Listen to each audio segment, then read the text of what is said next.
Alright guys, how's it going, Eastbayanglers? We're out here, we're talking all about California, we're talking about fishing. Today we're talking about Little Silver Creek.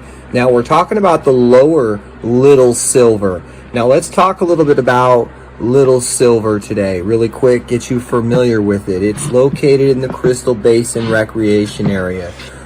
This is the El Dorado National Forest. This is where you've basically got Ice House and Union Valley right there. Now if you follow the creek all the way to the bottom, it's actually over there by right before Ice House, that Ice House store. That's basically the end of the end, and that's like a side tributary of it. But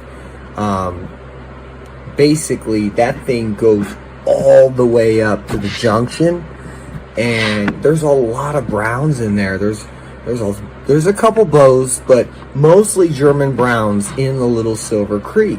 So today we're going to talk about, well, which part of the Little Silver is worth fishing. And I've fished it all, and I would definitely say the middle and the area further up by the junction.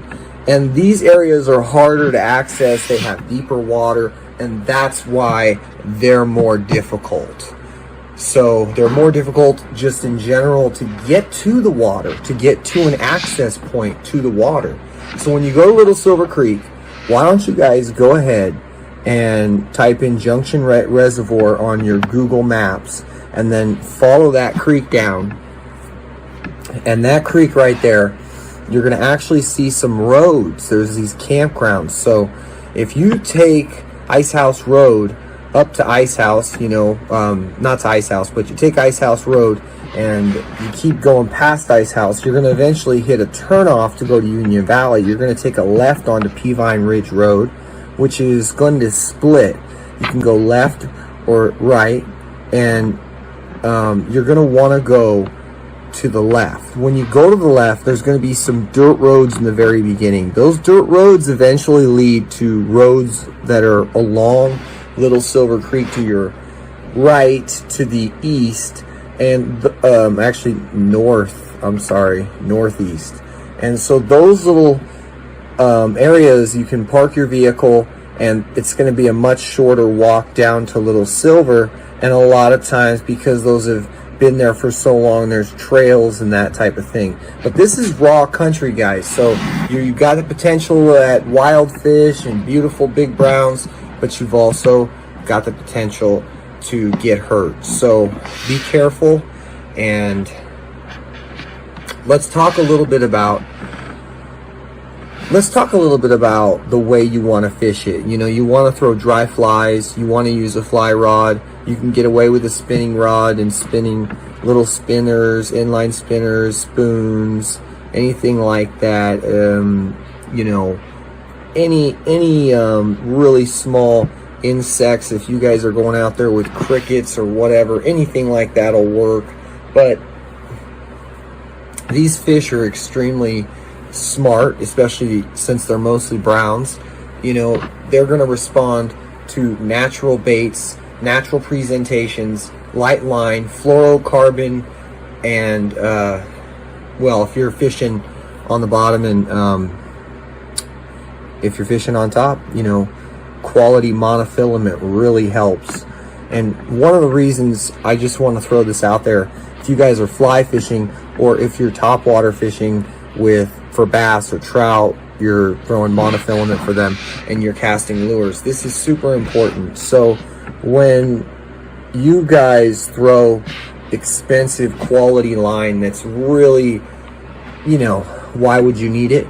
A lot of times that expensive line is designed to be performance related. In a sense, its entire purpose is to perform at a higher level.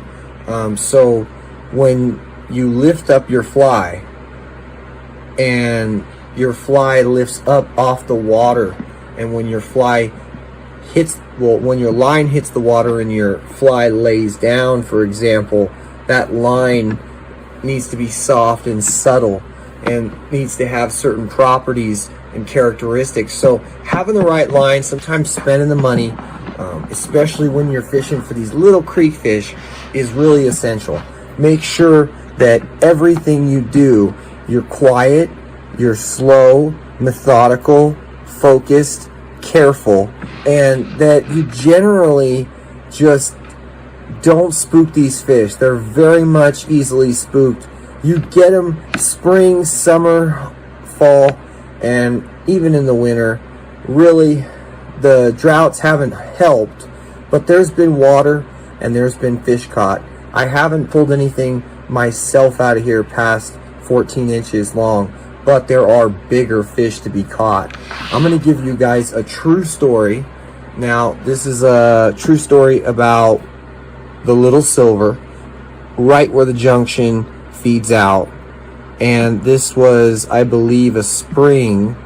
I can't remember what year. April, May. I think it was May. Might have been April. 17-pound brown, German brown, caught out of the little silver. Now, this is, online.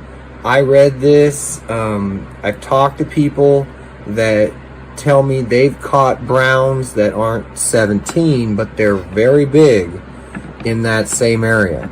So, hope that gets you excited, guys. We're giving you a little treat today. Make sure you catch and release these fish if you can, guys. There's not that many of these gems left. And make sure that you pinch your barbs. And also make sure you have a net with you. A net's going to ensure that you're able to get these fish and make sure they don't break a bone. These are extremely strong fighting fish for their size in the water, and they're absolutely gorgeous. They have acrobatic abilities that astonish me. But at the end of the day, one trout, doesn't feel very big to us, and, he hits a rock or, something along those lines, hard sediment, he can break his back, he can break bones, and you just have to be very careful with these fish and deal with them in a sensitive manner.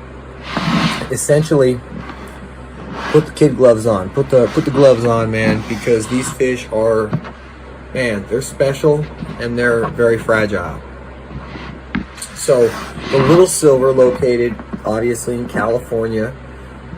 We talked about it, the El Dorado National Forest, the Crystal Basin Recreation Area. This is, I'm not sure exactly of how many miles, but it's miles and miles just of fishable water. Unfortunately, I would say there's only access to about 20% of it, but that's different areas and stuff. You guys are going to find those. They're pretty obvious. Now, I had to kind of do a lot of this recon and go in and do a lot of trips that basically nothing happened. I just was trying to figure out this access point. Okay, this is a deep hole, this is a great area, and you're obviously going to find the places you like when you're when you see what you see, or when you start catching left and right. But hope this video helped. This is pretty much and everything you need to know trout fishing, and we hope that it helps you guys catch some trout. Thanks for watching.